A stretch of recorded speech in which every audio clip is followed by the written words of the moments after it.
What's happening, everybody? Jeff Lightsy Jr. here with the Black Boss Channel and Victory Formation. Be sure to follow us on Instagram at VF Sports Show and hit the like, share, subscribe button. Now, Deion Sanders he's upset because the NFL draft just took place this past weekend from Thursday through Sunday, and there were zero HBCU players selected in the 7th-round NFL draft. Zero. There absolutely none. And this upset Deion Sanders, and this goes to show you why guys like Deion Sanders, Eddie George, and potentially Marshall Faulk will be super beneficial to the HBCU football scene. And here's what Deion Sanders exactly had to say. And there was a lot of shots aimed at some of the coaches that Jackson State and the teams that Jackson State played against this past spring. So this is what he had to say. Quote, "We have the audacity to hate on one another while our kids are being neglected and rejected," Sanders wrote on Instagram. "I witnessed a multitude of kids that we played against that were more than qualified to be drafted. My prayers are that this won't ever happen again.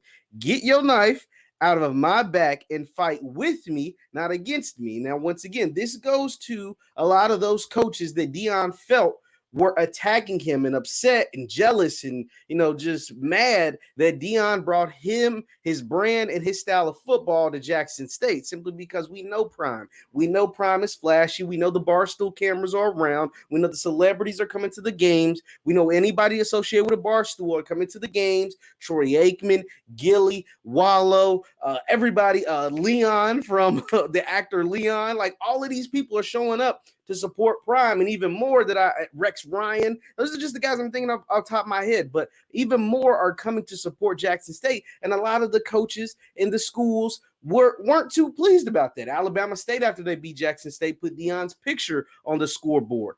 We know what Alabama A&M and their coach, Alabama A&M, shout out to them, they just won the SWAC, but we know what their coach had to say about Deion, and it wasn't the kindest of comments directed towards Coach Prime. And so what he's saying is, look, man, y'all can have a problem with me all you want, but that doesn't help our kids. That doesn't help our product. That doesn't help our guys get drafted. I seen guys that should have been taken in those 7 rounds. I saw guys that are better than some of the guys that got picked. So stop fighting against me and work with me to make this happen, to make it happen till we get guys drafted. And that's why it's so crucial for Deion to have success, for Marshall Faulk, if he potentially gets the Southern job, to have success, and for Eddie George and Ray Lewis, if he decides to join, or Ed Reed, or whoever gets these HBCU jobs, to have success, because it gives those guys a better opportunity to play at the NFL, gives those guys a better opportunity to advance to the next level, and not only advance to the next level, but to be successful. It brings that exposure,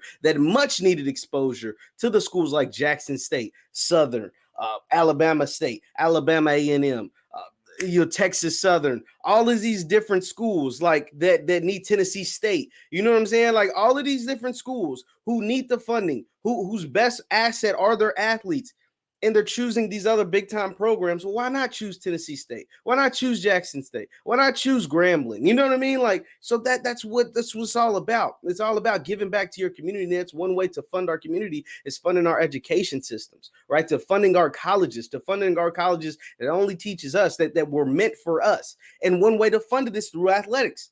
One of our biggest outsources, one of our most profitable outsources as Black people are our athletes.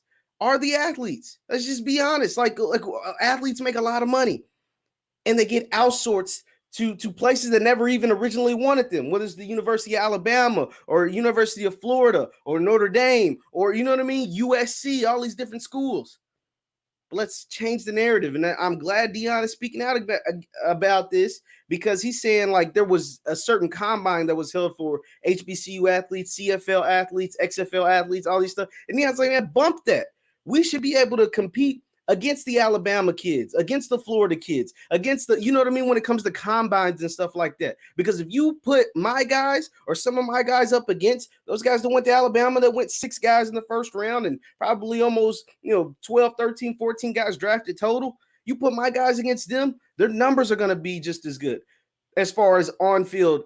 And then also the drills. And then you look at their tape, it's going to be really good. There's no way this should ever happen again where 0 guys from HBCU schools were not drafted in a 7-round NFL draft, over 250 picks. That's what Deion's saying, and I'm right there with him.